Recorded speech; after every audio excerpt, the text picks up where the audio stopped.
అందరికీ సంక్రాంతి శుభాకాంక్షలు. మీరు మీ కుటుంబ సభ్యులు తెలుగు వారందరూ సుఖంగా ఉండాలని, సంతోషంగా ఉండాలని, పాడి పంటలు, అష్టైశ్వర్యాలు, ఆయురారోగ్యాలు భగవంతుడు కలిగించాలని భగవంతుని ప్రార్థిస్తూ తెలుగుదేశం పార్టీ తరపున, కూటమి ప్రభుత్వం తరపున అందరికీ శుభాకాంక్షలు, సంక్రాంతి శుభాకాంక్షలు. వైఎస్ఆర్ కాంగ్రెస్ పార్టీ నిరాశ నిస్పృహల్లో కొట్టుమిట్టాడుతూ ఉంది. పార్టీ లీడర్లందరూ వెళ్ళిపోతూ ఉన్నారు, పార్టీ ఖాళీ అయిపోతూ ఉంది. జగన్మోహన్ రెడ్డి గారి పనితీరు పట్ల, ఆయన వ్యవహార శైలి పట్ల, ఆయన ఇంకా పద్ధతి మార్చుకోవటం లేదు అనే అసంతృప్తితో పార్టీలోని ముఖ్య నాయకులందరూ కూడా వీడిపోతూ ఉన్నారు. వారు చేసిన పాపాలు, మోసాలు, నేర ప్రవృత్తితో చేసిన కార్యకలాపాల ముసుగులన్నీ కూడా తొలగిపోతూ ఉన్నాయి. ప్రజలందరూ కూడా ఏమి జరిగింది అని తెలుసుకున్న పరిస్థితుల్లో నిరాశ నిస్పృహల్లో ప్రతి ఒక్కళ్ళు కూడా వైఎస్ఆర్ కాంగ్రెస్ పార్టీ వాళ్ళందరూ కూడా మాట్లాడుతూ ఉన్నారు. నిన్న వైఎస్ఆర్ కాంగ్రెస్ పార్టీ చెబుతూ ఉంది, ఈ సంక్రాంతి పండుగ కేవలం కూటమి నాయకులకే అని చెప్పేసి. అసలు వైఎస్ఆర్ కాంగ్రెస్ పార్టీ వాళ్ళకి ఈ పండుగ ఎక్కువగా ఎవరికి వర్తిస్తుందో, ఎవరు ఎక్కువగా సంతోషంగా ఉంటారు ఈ సమయంలో, దాని పట్ల అవగాహన లేకోకుండా, ప్రజల ప్రస్తుత పరిస్థితి గురించి అవగాహన లేకోకుండా, క్షేత్రస్థాయిలో జరుగుతున్న కార్యక్రమాల పట్ల అవగాహన లేకోకుండా కేవలం నిరాశ నిస్పృహల్లో మాట్లాడుతున్నారని చెప్పేసి మనం చేస్తామని. నేను సంక్రాంతి పండుగ అనేది ఎక్కువగా రైతు సోదరులు, వ్యవసాయంకి సంబంధించిన పండుగ. ఈ సమయంలో రైతులందరూ కూడా ఆరుగాలం కష్టపడి పనిచేసి పండించిన పంటలన్నీ కూడా ఇంటికి చేరుకుంటాయి. ఆ పంటలను చూసి రైతులందరూ కూడా సంతోషంగా ఉంటారు. ఈ ప్రభుత్వంలో ప్రత్యేకంగా రైతు సోదరులందరూ కూడా సంతోషంగా ఉన్నారు అనటానికి ఒకటే కారణం, గత ప్రభుత్వం అన్యాయంగా రద్దు చేసిన కార్యక్రమాలన్నింటినీ కూడా పునరుద్ధరించాం. గతంలో ఎగ్గొట్టిన సబ్సిడీలన్నీ కూడా చాలా వరకు, ఉదాహరణకి బిందు సేద్యం కానివ్వండి, పామాయిల్ కానివ్వండి, మామిడి పంటకు కానివ్వండి, ధాన్యం తీసుకుని ఎగ్గొట్టిన డబ్బులు తిరిగి చెల్లించడం కానీ, ఇవన్నీ కూడా రైతులకి చేరినాయి. కాబట్టి రైతులందరూ కూడా సంతోషంగా ఉన్నారని చెప్పేసి మనం చేస్తాను. అంతేకాకుండా రైతు పండించిన పంటలన్నింటినీ కూడా, మొత్తాన్ని కూడా, ధాన్యం ప్రతి గింజ కూడా కొనే దిశలో దాదాపు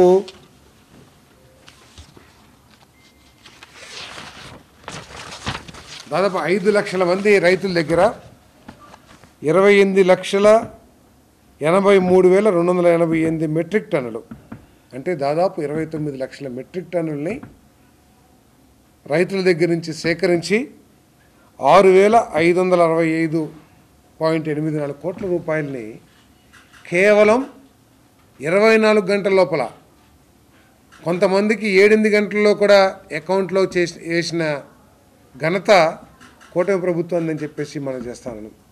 అందుకనే ఈరోజు రైతు సోదరులు అందరూ కూడా సంతోషంగా సంక్రాంతి పండుగని జరుపుకుంటూ ఉన్నారు. దాన్ని చూసి బాధపడటమే తప్పితే వైఎస్ఆర్ కాంగ్రెస్ పార్టీ నాయకులకి తాను చేసిన మోసాలు ఏమిటో కూడా ఒకసారి అర్థం చేసుకోవాలి. 21 రోజుల్లో మీ ధాన్యానికి డబ్బులు చెల్లిస్తానని చెప్పిన జగన్మోహన్ రెడ్డి గారు 3-4 నెలలైనా సరే డబ్బులు చెల్లించలేని దైన్య స్థితిలో ఉంటే ఆ ఎగ్గొట్టిన డబ్బులన్నింటినీ కూడా ఈ ప్రభుత్వం చెల్లించిందని చెప్పేసి మనం చేస్తాము. ఈరోజు అంటున్నారు ప్రజల దగ్గర డబ్బులు లేవని చెప్పేసి మేము ఎన్టీఆర్ భరోసా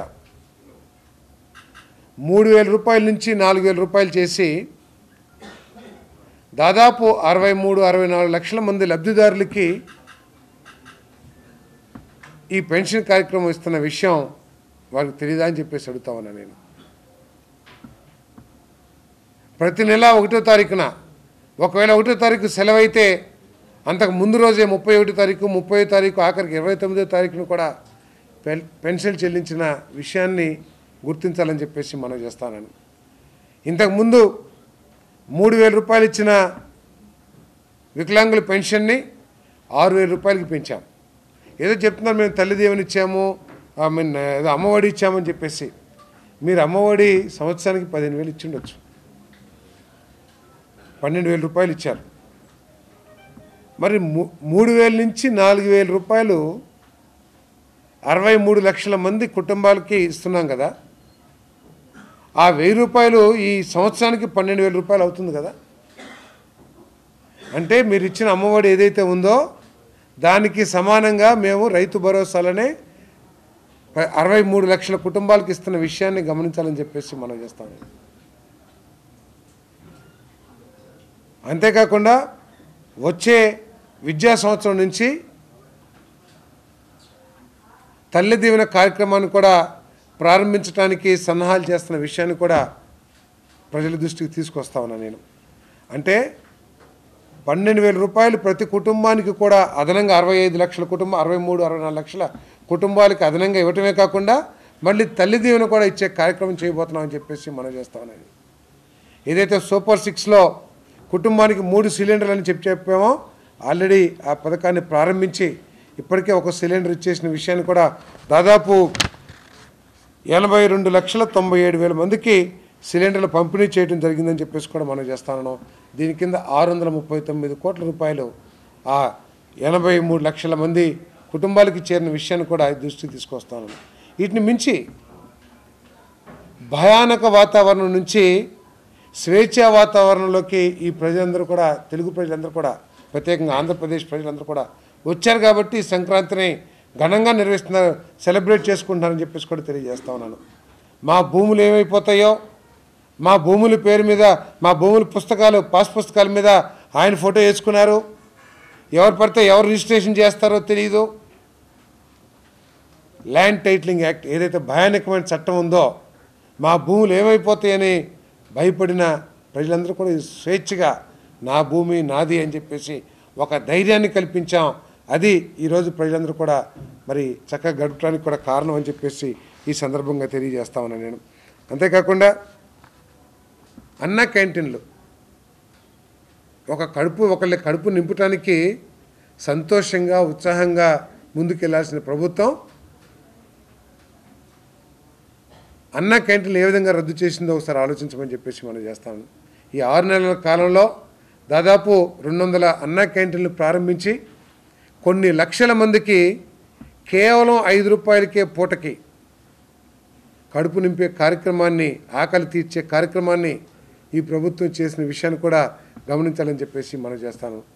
కొన్ని లక్షల మంది ఈ అన్న క్యాంటీన్లు వినియోగించుకొని మరి ఆకలి తీర్చుకునే విషయాన్ని కూడా గమనించాల్సిన అవసరం ఉందని చెప్పేసి మనం చేస్తాను.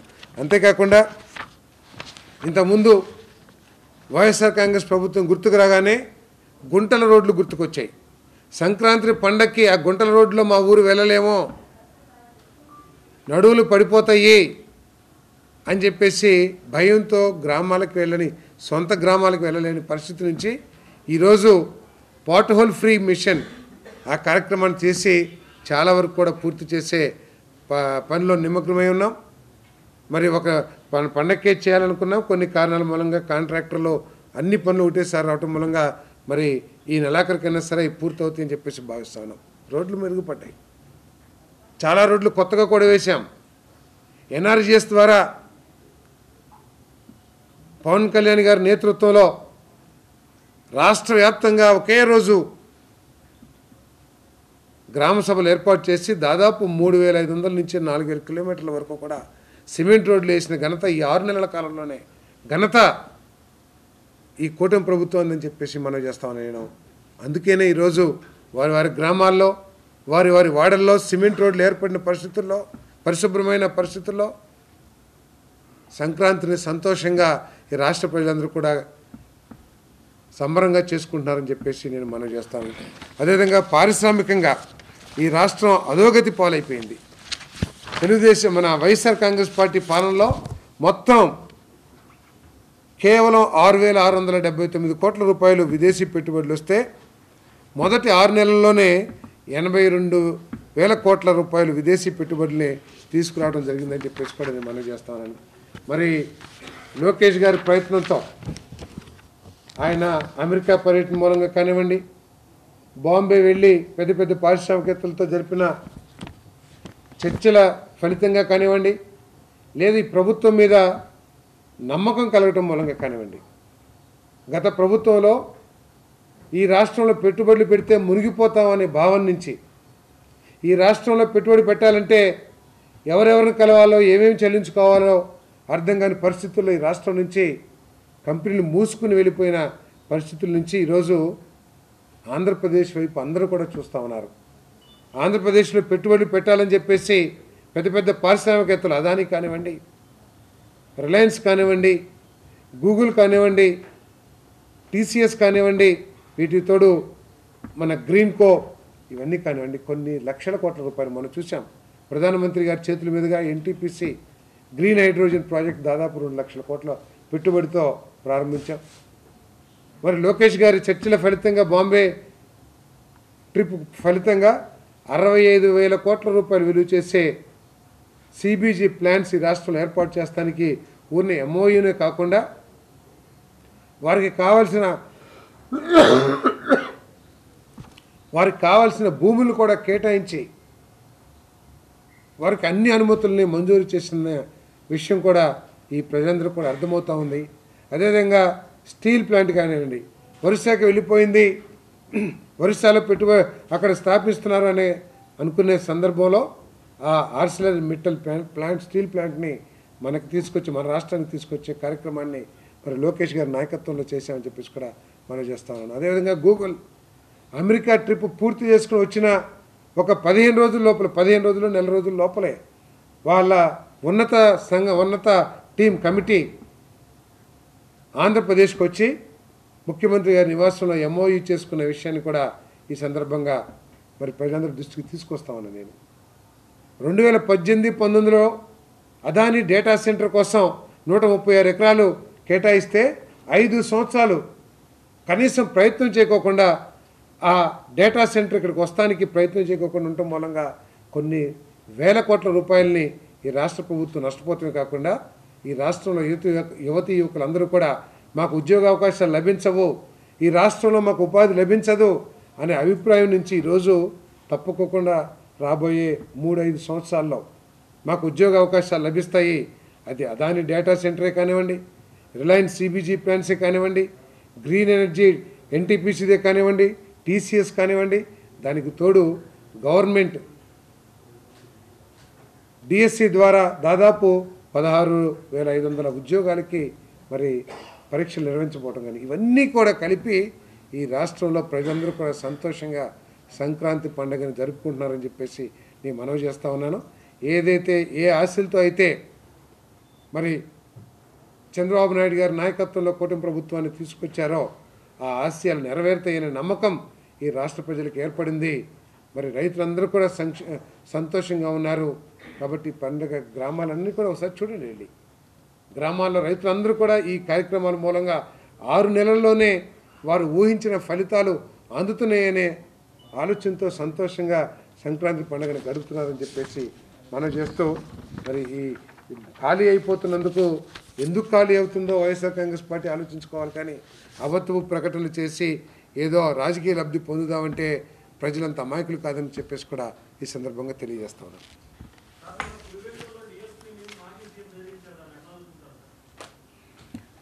సార్ ఎవరు జగన్మోహన్ రెడ్డి గారా? నేను చెప్పా కదా, నేర ప్రవృత్తితో అధికారులు ఉన్నప్పుడు ఏ విధంగా చేశారో ఇప్పటికి కూడా అదే విధానం. బెదిరించటం, లేకపోతే కక్ష కట్టడం, అరాచకాలు చేసి ప్రజలను భయభ్రాంతులు చేయటమే వాళ్ళ పరిపాలన యొక్క విధానం అని చెప్పేసి మనం చేస్తాం.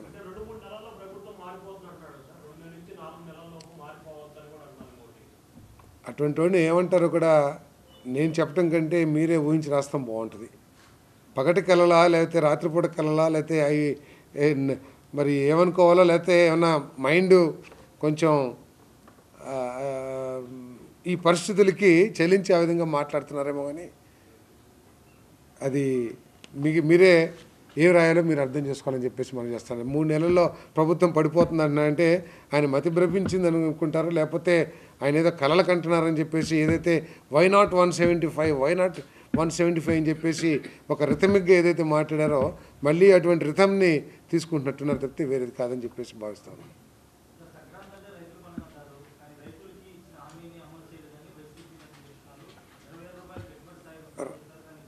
వ్యవసాయంలో అనేక కార్యక్రమాలు ఉంటాయి. వ్యవసాయంలో సాగునీరు అందించాలి, పెట్టుబడులు అందించాలి, ఎరువులు అందించాలి, అదేవిధంగా సబ్సిడీ మీద వారికి కావాల్సిన పన్మిట్లను అందించాలి, వారు పండించిన పంటలకి గిట్టుబాటు ధర లభించేలా చేయాలి, వారి దగ్గర నుంచి తీసుకున్న ధాన్యానికి కానీ వారి ఉత్పత్తులకి సరైన గిట్టుబాటు ధర లభించేలా ప్రభుత్వం చర్యలు తీసుకోవాలి. అదేవిధంగా ఏదైతే ఎన్నికల్లో హామీ ఇచ్చామో దాన్ని కూడా అమలు చేయాలి. సో ఇవన్నీ కూడా వారు ధాన్యం కొన్నారు, మీ అందరికీ తెలుసు. ధాన్యం కొనేటప్పుడు ఎన్ని కష్టాలు ఎన్ని నష్టాలు రైతులు ఎదుర్కొన్నారో, పెనమలూరులో పండిస్తే కైకలూరుకి, కైకలూరులో పండిస్తే ఇంకెక్కడికో, అసలు ఎక్కడికి పంపించాలో అర్థం కాని పరిస్థితుల్లో ఏ విధంగా ధాన్యం సేకరణ చేశారో అందరికీ తెలిసిందే. సేకరణ చేసిన తర్వాత ఏ విధంగా డబ్బులు ఎగ్గొట్టారో కూడా ప్రజలందరికీ కూడా తెలిసిందే. ఈరోజు 24 గంటలు 48 గంటలు అని చెప్పి 24 గంటల్లోనే చేశాం. సో అదేవిధంగా పామాయిల్కి ఇంతకుముందు సబ్సిడీ ఉంటే సబ్సిడీ తీశారు. పామాయిల్ మొక్కలకి 12,000 రూపాయలు టన్ను పామాయిల్ కొంటే గత ప్రభుత్వంలో ఈరోజు 20,000 రూపాయలకి టన్నుకి పామాయిల్ కొంటా ఉన్నారు. ఏలూరు జిల్లా మొత్తం కూడా పామాయిల్ మీద ఆధారపడింది. అదేవిధంగా ఆక్వా ఉత్పత్తులకి గిట్టుబాటు ధర లభిస్తూ ఉంది, రైతులందరూ కూడా సంతోషంగా ఉన్నారు. సో అదే మరి ప్రభుత్వం కూడా ప్రకటించింది, ముఖ్యమంత్రి గారు కూడా వచ్చే ఏదైతే కేంద్ర ప్రభుత్వం తమ రైతు భరోసా కార్యక్రమంలో మన ఆ వాటా ఇస్తుందో, ఇన్స్టాల్మెంట్ ఇస్తుందో, దాంతోపాటు రాష్ట్ర ప్రభుత్వం కూడా కలిపి చెల్లించాలని చెప్పేసి మరొక నిర్ణయం తీసుకున్నారు. కాబట్టి తప్పుకోకుండా రైతులకి అది చేరుస్తామని చెప్పేసి కూడా నేను మనం చేస్తాను.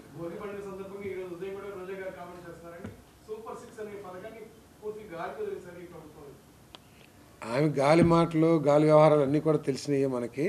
అన్ని గాలి మాటలు మాట్లాడుతూ ఉంటారు, గాలికి ఏం వదిలేయలేదు. సూపర్ 6లో ఇప్పటికే అన్ని చాలా వరకు చేస్తూ ఉన్నాం. రైతు మన ఎన్టీఆర్ భరోసా ఇచ్చాము, అదేవిధంగా సిలిండర్లు ఇచ్చాము, అన్న క్యాంటీన్ ఓపెన్ చేశాము. ఏదైతే ల్యాండ్ టైటిలింగ్ యాక్ట్ని రద్దు చేస్తూ ఉన్నామో ఆ ల్యాండ్ టైటిలింగ్ యాక్ట్ని రద్దు చేసి రాష్ట్రంలో రైతులు, భూ యజమానులు అందరూ కూడా ఆఖరికి కబ్జా చేస్తే కఠినంగా శిక్షిస్తాము, ఎంక్రోచ్మెంట్ కానీ లేకపోతే గ్రాబింగ్ చేస్తే, ల్యాండ్ గ్రాబింగ్ చేస్తే 10-15 సంవత్సరాలు మించి జైలు శిక్ష విధించే విధంగా చట్టాన్ని సవరించాము. సో ఆ గాలి మాటలు మానుకోవాలి. ఇంకా బుద్ధి రాకపోతే ఇంకెవరేం చెప్పలేరు.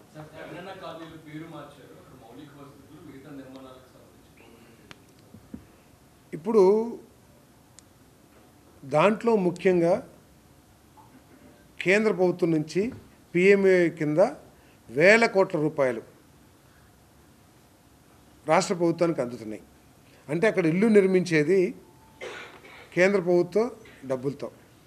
PMAY prime minister Awas Yojana అనే పేరు పెట్టడం సబబా కాదా? కేవలం ఆ పేరు పెట్టాలి, అదొక కాంక్షతో, పేరు కాంక్ష, ఫోటో కాంక్ష ఏదైతే ఉందో దాంతో ఎవరు సాయం చేశారనే విషయాన్ని కూడా గత ప్రభుత్వం మర్చిపోయింది.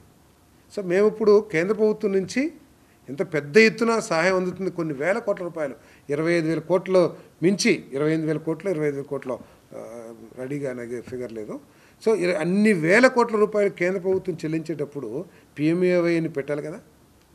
అదేవిధంగా జగన్మోహన్ రెడ్డి గారు ఈ గృహ నిర్మాణంలో గతంలో 2.5 లక్షల రూపాయలతో చంద్రబాబు నాయుడు గారు గృహ నిర్మాణ కార్యక్రమం చేస్తే ఆయన 30,000 రూపాయలతో గృహ నిర్మాణ కార్యక్రమం చేయాలని అనుకున్నారు. అంతేకాకుండా దళితులకి, గిరిజనులకి వాళ్ళందరికీ 50,000 నుంచి 1,00,000 రూపాయలు ఈ 2.5 లక్షలకి అదనంగా చెల్లించారు దళితులకి, గిరిజనులకి, వీళ్ళందరికీ కూడా. సో ఆయన పేరే పెట్టాలా, లేకపోతే ఈ స్ఫూర్తిదాయకమైన పరిపాలన కానివ్వండి, లేదా తెలుగువారి గౌరవాన్ని కాపాడిన వ్యక్తుల పేర్లు పెడితే అది భావితరాలకి ఒక మంచి స్ఫూర్తినిచ్చే ఆలోచనగా ఉంటుంది తప్పితే ఎంతసేపు స్వార్థంతో నా పేరు అని చెప్పేసి కాంక్షతో చేయటం కరెక్ట్ కాదు. కాబట్టి ఎన్టీఆర్ గారు మన తెలుగువారి ఔన్నత్యాన్ని కానివ్వండి, సంస్కృతిని కానివ్వండి ప్రపంచవ్యాప్తంగా చాటి చెప్పిన వ్యక్తి, గొప్ప వ్యక్తి పేరు పెట్టాలని చెప్పేసి నిర్ణయం తీసుకున్నాం. కాబట్టి పిఎంఏవై ఎన్టీఆర్ నగర్ అని చెప్పి కార్యక్రమంగా పేరు మార్చాం. గతంలో ఇప్పుడు చూసాం అంటే ఒక ప్రణాళిక కానీ అసలు ఏ విధంగా ఒక కార్యక్రమాన్ని ప్రారంభించాలి, పూర్తి చేయాలి అనే విషయం మీద అవగాహన లేకోకుండా మైండ్లో తోసింది, ఏదో పురుగు తొలిసింది, వెంటనే దాన్ని అమలు చేసేయాలి అనే ఆలోచనతో చేపట్టారు తప్పితే లేఅవుట్లు చేశాం, ఇల్లు కట్టిస్తున్నాం, కనీసం దానికి ఇన్ఫ్రాస్ట్రక్చర్ లేకపోతే ప్రజలు ఏ విధంగా వస్తారు, అసలు మనం కొనే భూములు కానివ్వండి, సేకరించే భూములు కానివ్వండి, అవన్నీ నివాసయోగ్యమా కాదా, ఇవన్నీ పరిశీలించుకోకుండా ఇందాక రోజా గారు గాలి అని అన్నారు చూసారా, గాలి తరహాలో ఒక నిర్ణయాలు తీసుకుంటే ఈరోజు ఏదైతే ఆయన చెప్పే కాలనీలు ఉన్నాయో అటువంటి పరిస్థితులు ఉన్నాయి. ఈరోజు ప్రభుత్వం ఇన్ఫ్రాస్ట్రక్చర్ కూడా డెవలప్ చేయాలని చెప్పేసి ఆలోచన చేస్తున్నాం. గత ప్రభుత్వం ఎగ్గొట్టిన దాదాపు 400-500 కోట్ల రూపాయల ఇన్ఫ్రాస్ట్రక్చర్కి ఈ ప్రభుత్వం చెల్లిస్తూ ఉంది. ఇన్ఫ్రాస్ట్రక్చర్ ఏదైతే ఫిల్లింగ్ కానీ రోడ్స్ కానీ వేశారో వాటికి పేమెంట్స్ ఈరోజు చెల్లిస్తూ ఉన్నాం. కాబట్టి అది పిఎంఏవై ఎన్టీఆర్ నగర్ అనేది పేరు సబ్ అని చెప్పేసి మేము భావిస్తా ఉన్నాం.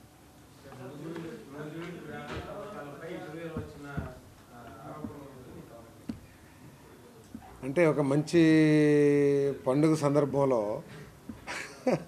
అటువంటి అబద్ధాలకి సమాధానం చెప్పే కంటే కూడా మీకు ఎప్పుడైనా సరే వాస్తవాలు రికార్డ్ పూర్వకంగా మీ అందరి ముందు ఉంచుతాను.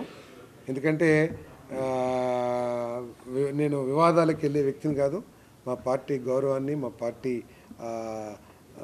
సాంప్రదాయాల్ని కొనసాగించే వ్యక్తిని కాబట్టి తప్పుకోకుండా అక్కడ గ్రావెల్లో ఏం జరుగుతుంది, ఏం జరిగింది పూర్తిగా ప్రభుత్వ అనుమతితోనే. ఎక్కడన్నా ఒకళ్ళిద్దరు లేదా 10 మంది ఎక్కడన్నా దొంగతనంగా చేసుకుంటే నేను చెప్పలేను, కానీ ఏదో 10 లారీలో 20 లారీలో పెద్ద ఎత్తున మాత్రం కేవలం ప్రభుత్వ అనుమతితోనే అక్కడ జరుగుతుందని చెప్పేసి కూడా తెలియజేస్తాం. బట్ అది వేరే సబ్జెక్ట్.